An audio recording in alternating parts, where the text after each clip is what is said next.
앤드류 쿠오모 뉴욕 주지사의 전 비서인 샬럿 베넷이 언론과의 인터뷰를 통해 성추행 피해 사실을 추가로 밝혔습니다. 1조 9천억 달러 규모 경기 부양책의 상원 토론 절차가 코로나19 부양법안의 낭독회로 지연됐습니다. 어릴 때 미국에 입양됐는데도 시민권을 얻지 못한 입양인들을 구제하기 위한 법안이 의회에 네 번째로 발의됐습니다. 미국에서 하루 평균 200만 회 이상의 코로나19 백신 접종이 이뤄진다는 집계가 나왔습니다. 백신 배포량은 1억 회분을 넘겼습니다. 학교들이 조금씩 정상화에 나서고 있지만 아시아계 학생들의 복귀율은 다른 인종에 비해 두드러지게 낮은 것으로 나타났습니다. 이상은 이 시각 주요 뉴스입니다. 시청자 여러분 안녕하십니까? KBN 뉴스입니다. 오늘 오후 4시 기준 미 전역의 코로나19 누적 확진자는 어제보다 6만 7,415명 늘어난 2,886만 3,972명, 사망자는 1,949명이 늘어 52만 1,290명입니다. 이 가운데 뉴욕의 확진자는 7,468명이 늘어 167만 716명, 사망자는 114명이 늘어 4만 8,049명, 뉴저지의 확진자는 3,193명이 늘어나 80만 2,669명, 사망자는 42명이 늘어 2만 3,491명입니다. 한편 커네티컷의 확진자는 830명이 늘어 28만 5,330명, 사망자는 11명이 늘어 7,704명으로 집계됐습니다. 첫 번째 소식입니다. 지금까지 앤드류 쿠오모 뉴욕 주지사에게 성추행을 당했다는 3명의 피해자들이 피해 사실을 폭로했습니다. 이 가운데 주지사의 전 비서인 샬럿 베넷이 어제 피해 사실을 추가로 밝혔습니다. 주지사가 자신에게 성관계를 제안한 것으로 느꼈다는 주장입니다. 쿠오모 주지사의 전 비서인 샬럿 베넷은 지난달 뉴욕타임즈를 통해 피해 사실을 공개한 이후 처음으로 4일 CBS 이브닝 뉴스와의 인터뷰에서 피해 사실을 털어놨습니다. 지난해 6월 5일 주지사 사무실에서 두 사람만 있을 때 쿠오모 주지사가 베넷에게 성생활 등에 관해 물었고 주지사가 자신에게 성관계를 제안한 것으로 느꼈다는 겁니다. 그렇게 생각한 이유를 묻는 말에 명시적인 얘기는 없었다면서도 주지사가 자신과 비교해 베넷의 나이가 충분하고 외롭다고 암시했고 여자친구를 찾고 있다, 나이 차이가 나는 관계에 대해 어떻게 생각하냐 등의 발언을 했다고 전했습니다. 한편 베넷은 과거에 성폭행을 당했다고 쿠오모 주지사에게 털어놓은 적이 있었다면서 쿠오모 주지사가 혹시 실제로 누군가와 육체적으로 관계를 나누는데 어려움이 있냐고도 물었다고 밝혔습니다. 또 나이 많은 남자와 사귀어 본 적이 있냐고 묻고 자신은 수십 년 어린 여자와 데이트하는 게 편안하다며 22살 이상이면 괜찮다고 말했다고 전했습니다. 쿠오모 주지사는 63세, 베넷은 25세입니다. 한편 쿠오모 주지사는 지난 3일 기자회견에서 자신이 사람들을 불편하게 하는 방식으로 행동했다는 점을 이해했다고 사과했습니다. 하지만 베넷은 쿠오모 주지사의 기자회견에 대해 그는 나를 성적으로 학대했다는 것, 성적 학대를 사과하지 않았다고 비판했습니다. 1조 9천억 달러 규모 경기 부양책을 두고 어제 상원이 토론을 가질 예정이었는데요. 예정됐던 절차가 코로나19 부양 법안의 낭독회로 지연됐습니다. 론 존슨 공화당 상원 의원은 600페이지가 넘는 법안 전부를 소리내서 읽어야 한다고 주장했고 법안 낭독은 새벽 2시가 넘어서 끝났습니다. 4일 1조 9천억 달러 규모 경기 부양책의 상원 토론에서 론 존슨 공화당 상원 의원은 628쪽짜리 법안 전부를 소리내서 읽어야 한다고 요청했습니다. ABC 뉴스 등 언론은 존슨 의원의 요청에 따라 4일 자정에 가까운 시각에도 낭독이 진행 중이라고 보도했습니다. 이날 오후 3시 30분부터 상원 서기 2명이 번갈아 가며 법안을 낭독했습니다. 서기의 낭독이 끝날 때까지 법안 토론이 불가능한데 일반적으로 법안 낭독 절차는 생략되지만 상원 의원이 요구하면 건너뛸 수 없습니다. 존슨 의원은 수백 장이나 되는 엄청난 양의 법안 통과를 서둘러 왔고 누구도 그걸 읽어볼 시간이 없었다면서 낭독 절차를 통해 법조항이 어떤 것인지 모든 사람이 고려해볼 시간을 줄 것이라고 덧붙였습니다. 법안의 수정안을 마련할 시간이 필요하다는 취지입니다. 이에 대해 척 슈머 민주당 상원 원내대표는 존슨 의원이 지연 전술을 쓰고 있다고 비판했습니다. 한편 공화당은 코로나19와 무관한 지출이 대규모로 포함됐다면서 반대하고 있습니다. 민주당은 예산 조정권을 발동해 통상 예산안 처리에 필요한 60명이 아니라 과반인 51명만으로 가결할 방침입니다. 공화당이 부양책을 무산시킬 방법은 사실상 없는 상황입니다. 다만 상원은 최저임금 인상 항목을 제외할 것으로 예상됩니다. 바이든 대통령이 어제 백악관에서 의원들과 회동을 갖고 대선 공약 가운데 하나인 인프라 건설을 제안했습니다. 바이든 대통령은 새로운 국가 인프라 건설 계획을 추진하기 위해서 초당적인 노력이 필요하다고 강조했습니다. 바이든 대통령은 4일 백악관에서 공화당, 민주당 의원들과 회동을 갖고 이번 모임은 우리가 다시 한번 세계를 리드하기 위해서 인프라 건설을 위해 무엇을 할 것인지 논의하는 자리라고 말했습니다. 이어 우리가 최고의 인프라 건설을 한다면 단순히 일자리를 창출하는 데 그치지 않고 전 세계적으로 엄청나게 더 큰 경쟁력을 갖게 될 것이라고 설명했습니다.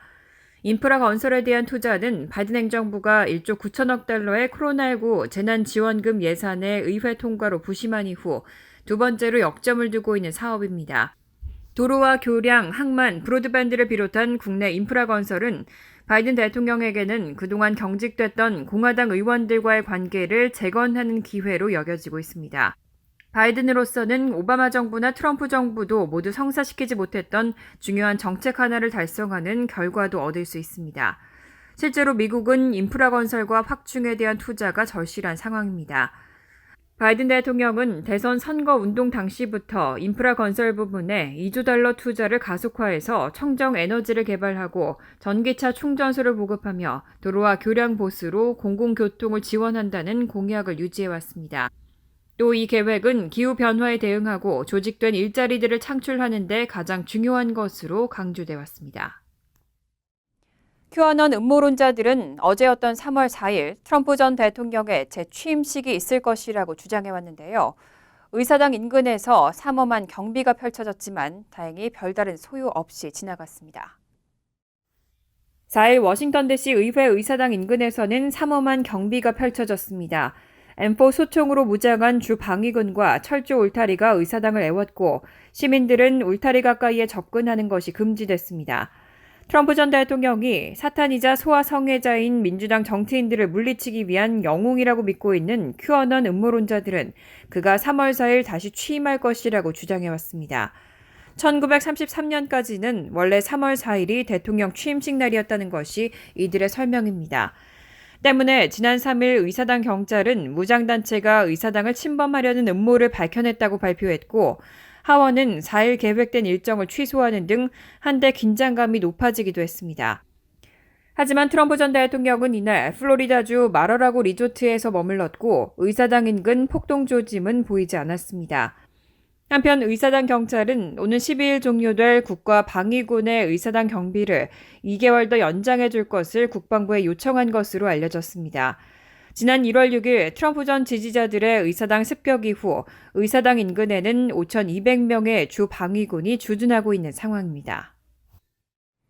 어릴 때 미국에 입양됐는데도 시민권을 얻지 못한 입양인들을 구제하기 위한 법안이 의회에 네 번째로 발의됐습니다. 법의 사각지대에서 시민권을 받지 못한 입양인은 최대 4만 9천 명에 달하는데 이 가운데 절반은 한국에서 입양됐다는 추산도 나옵니다.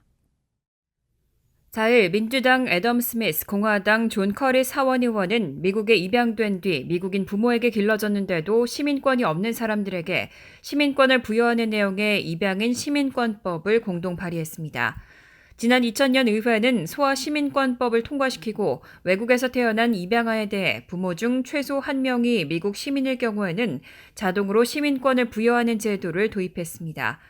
하지만 이 법안의 적용 대상을 2001년 2월 27일 기준 만 18세 미만으로 제한하는 바람에 이 연령을 초과한 입양인의 경우는 시민권을 얻지 못하는 상황이 발생했습니다. 법의 사각지대에 놓인 입양인이 2만 5천 명에서 4만 9천 명가량이고 이 중 절반 정도는 한국에서 입양된 이들이라는 추산도 있습니다. 의회에서는 이 문제를 해소하기 위해 2009년부터 모두 3차례 법안이 발의됐지만 의회 관문을 넘지 못했습니다. 이번에 발의된 법안은 네 번째 입법 시도로 스미스 의원은 지금까지 3차례 법안 대표 발의자로 나섰습니다. 스미스 의원은 자신이 아무런 잘못도 하지 않은 채 미국에서 자라 취업하고 가족을 꾸렸지만 시민권이 없는 입양인이 많다며 이 법은 이런 부당함을 끝내고 입양인에게 필요한 확신을 심어줄 것이라고 말했습니다. 미국에서 하루 평균 200만 회 이상의 코로나19 백신 접종이 이뤄진다는 집계가 나왔습니다. 이대로라면 앞으로 열흘 안에 바이든 대통령의 공약인 코로나19 백신 1억 회 접종 목표를 달성할 것으로 보입니다. 이미 백신 배포량은 1억 회분을 넘겼습니다. 4일 뉴욕타임스는 질병통제예방센터의 데이터 분석 결과를 토대로 미국에서 하루 평균 200만 회 이상의 코로나19 백신 접종이 이루어진다고 보도했습니다. 보도에 따르면 지난달 26일부터 4일까지 미국 내 코로나19 백신의 총 접종 건수는 1,429만 8,700여 건입니다. 7일 기준 하루 평균 접종 건수는 204만 2,600여 건으로 대략 닷새에 1,000만 건 이상의 접종이 이루어지는 셈입니다. 한 달 전인 지난달 4일과 비교하면 하루 평균 128만 7,100여 건에서 1.58배 수준으로 늘어났습니다. 바이든 대통령은 행정부 출범 100일 이내에 백신 1억 회분 접종을 완료하겠다고 공약한 바 있습니다. 취임 이후에는 하루 150만 건 이상의 접종을 진행하겠다고 밝혔고 현재 평균치로만 보면 일평균 150만 건 이상 접종 목표는 이미 달성했습니다. 현재 진행 상황대로라면 취임 100일 이내 총 1억 회분 접종 목표도 곧 달성할 것으로 보입니다.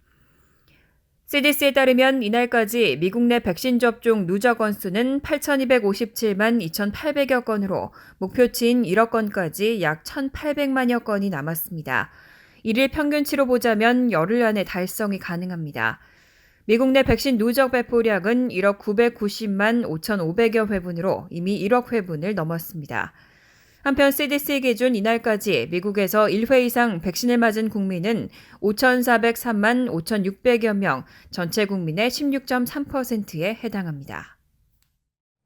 학교들이 조금씩 정상화에 나서고 있습니다. 그런데 아시아계 학생들의 복귀율은 다른 인종에 비해 두드러지게 낮은 것으로 나타났습니다. 코로나19 확산세가 진정 국면에 접어든 것과 맞물려 학교들은 화상 수업을 대면 수업으로 서서히 전환하고 있습니다. 하지만 아시아계의 교실 실종 현상이 두드러지고 있는 상황입니다. 뉴욕시의 경우 아시아계 학생 비율은 18%지만 대면 수업 복귀 학생 중에서는 12%에 불과했습니다. 테네시주에선 아시아계 학생의 복귀 비율은 절반에 못 미치지만 백인 학생의 복귀율은 3분의 2에 달합니다. 시카고 역시 백인 학생은 3분의 2가 대면 수업을 택했지만 아시안과 흑인, 라틴계 학생은 3분의 1만이 대면 수업을 선택했습니다. 버지니아주의 가장 큰 지역인 페어팩스 역시 아시아계의 30%만이 대면 수업을 신청해 인종별로 복귀율이 가장 낮았습니다. 이에 대해 워싱턴 포스트는 아시안 가정의 30%가 여러 세대가 함께 사는 다세대 가구라는 점이 영향을 미쳤을 수 있다고 봤습니다. 이 비율은 백인 가구의 2배 수준인데 학교에 다녀온 아이가 노년층에 바이러스를 전파할 가능성을 우려한다는 이유입니다. 또 코로나19 사태 이후 표적이 되는 것에 대한 불안감 역시 원인 중 하나라고 해석했습니다. 또 미국에서 아시아계는 인구 비중상 6%지만 의사의 18%, 간호사의 10%를 차지합니다. 의료 종사자가 많다 보니 다른 인종에 비해 코로나19를 경험했을 가능성이 더 크고 이것 또한 자녀들의 학교 복귀를 늦추는 요인이 될 수 있다는 분석입니다. 최근 실시된 여론조사에서 바이든 대통령의 코로나19 팬데믹 대응에 미국인 70%가 지지를 보낸 것으로 나타났습니다.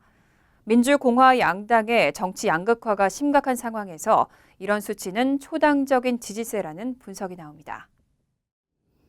AP통신과 NORC 공공연구소가 오늘 공개한 성인 1,434명을 대상으로 실시한 여론조사 결과 미국인의 70%는 바이든 대통령의 코로나19 팬데믹 대응에 지지를 보냈습니다. 특히 공화당 지지자라고 밝힌 응답자의 44%도 바이든 대통령의 팬데믹 처리 솜씨를 인정했습니다. 민주당과 공화당 간의 정치 양극화가 심각한 상황에서 상당한 크기의 초당적 지지세라고 볼 수 있습니다. 바이든 대통령은 지난 대선에서 트럼프에게 700만 표 넘게 승리했지만 트럼프를 찍은 7,400여만 명 대부분은 아직도 승리를 도둑맞았다는 트럼프 전 대통령의 주장에 동조하고 있는 상황입니다. 한편 바이든 대통령의 경제성장 재개 노력을 인정하는 응답자는 55%에 그쳤습니다. 공화당 지지자 중 17%만 대통령의 통화정책 등을 지지했습니다. 정기적으로 실시되는 이 공동 여론조사에서 대선 후 아직 트럼프 전 대통령이 백악관에 있을 때인 지난해 12월에는 공화당 지지 응답자 67%와 민주당 지지자 15%가 미국 경제 상황이 좋다고 대답했습니다. 그런데 성장률이나 실업률에 별다른 변동이 없는데도 바이든 대통령이 취임한 지 한 달이 지난 시점에서는 공화당 성향의 35%와 민주당 성향의 41%가 경제 상태를 긍정적으로 본다고 대답했습니다. 나라가 올바른 방향으로 가고 있느냐는 질문에는 48%가 그렇다고 대답했습니다.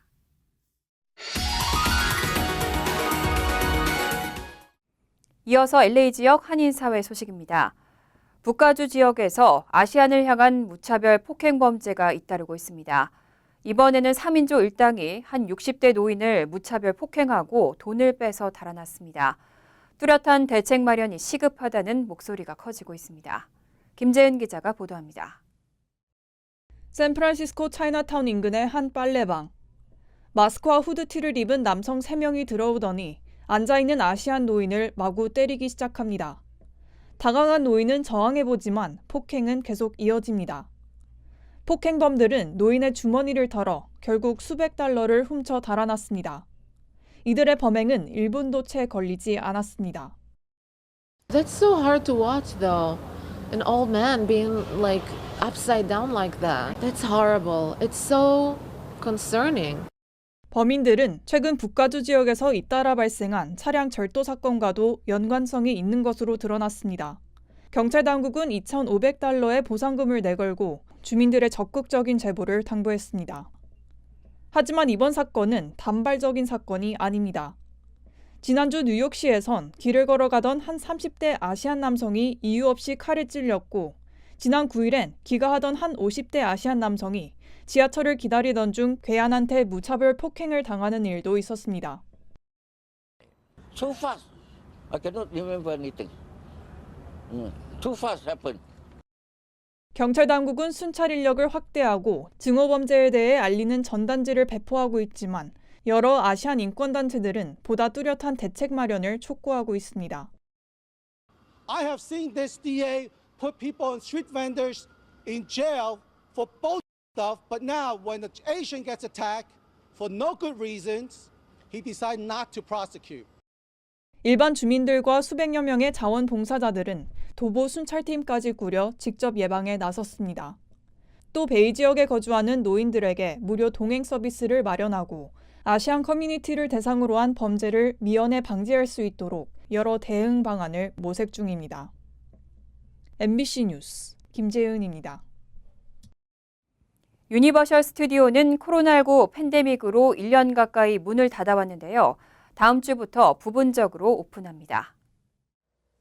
유니버셜 스튜디오 할리우드는 오는 12일부터 매주 금요일부터 일요일까지 놀이공원 시설 일부를 오픈해 테이스트 오브 유니버셜 행사를 진행한다고 밝혔습니다. 행사를 통해 유니버셜 시설 내 매장에서 쇼핑과 식사를 즐길 수 있고 캐릭터와의 사진 촬영이 가능하지만 놀이기구나 공연장 등은 여전히 운행되지 않습니다. 입장 티켓은 어른의 경우 44달러, 어린이의 경우 25달러부터 시작하며 연간 회원권이나 시즌 패스 회원에게는 할인 판매됩니다. 한편 앞서 나츠베리팜과 디즈니랜드도 각각 내일과 오는 18일부터 시설 내에서 쇼핑과 야외 식사를 할 수 있는 행사를 개최한다고 발표했습니다. 간추린 소식입니다. 연방통신위원회는 팬데믹 종식 시점까지 저소득층에 월 50달러의 인터넷 이용료를 지원하는 긴급 브로드밴드 혜택 프로그램을 시행한다고 밝혔습니다. 총 32억 달러가 투입되는 이번 프로그램은 저소득 가정에 월 50달러, 아메리카 인디안 거주지 주민에게는 75달러까지 인터넷 이용료 할인 혜택을 제공하며 자격을 갖춘 가정은 컴퓨터나 태블릿 PC를 구매할 때 100달러까지 일회성으로 할인이 가능합니다. 연방통신위원회는 신청 자격 결정과 시스템 정비를 마무리하고 향후 60일 이내 접수를 시작할 계획입니다. 샌디에이고의 동물원은 몇몇 유인원들을 대상으로 실험용 코로나19 백신을 접종했다고 BBC가 보도했습니다. 이 동물원은 지난 1월 고릴라 8마리가 코로나19에 감염돼 세계 최초로 유인원에 코로나19 감염이 발생한 것으로 이번에 오랑우탄 4마리와 보노보 5마리가 동물의약품 제조회사 조에티스가 개발한 백신을 2차례씩 접종받았습니다. 환경보호론자들은 코로나19가 유인원들에게도 위협이 될 수 있다고 우려하고 특히 세계자연보전연맹이 멸종위기 등급으로 규정한 고릴라의 위험에 대해 걱정하고 있습니다. 주 뉴욕 총영사관이 직원 중 한 명이 코로나19 양성 판정을 받아 어제와 오늘 폐쇄 조치했습니다.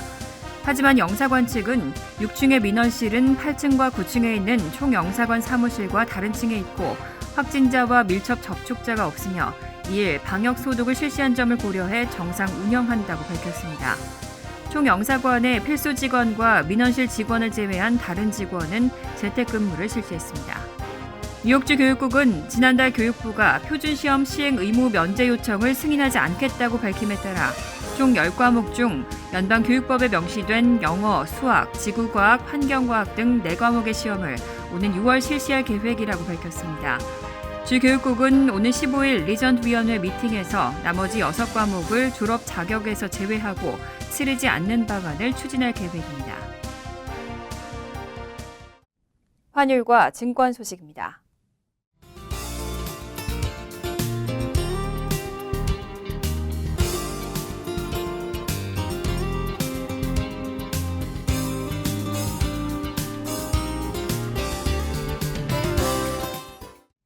이어서 날씨입니다. 토요일은 화창한 가운데 때때로 구름이 끼겠습니다. 낮 최고 기온은 38도, 섭씨 3도, 밤 최저 기온은 26도, 섭씨 영하 3도로 예상됩니다. 일요일은 화창하겠습니다. 월요일도 대체로 화창하겠고 가끔 구름만 끼겠습니다. 이상으로 KBN 뉴스를 마칩니다. KBN과 함께 즐거운 저녁 되시기 바랍니다. 미 동부 최대 한인방송 KBN이 제작하는 KBN 뉴스는 웹사이트 mykbn.com 그리고 유튜브와 페이스북에서 다시 보실 수 있습니다. 좋아요, 구독, 알림 설정은 뉴스 제작에 큰 도움이 됩니다.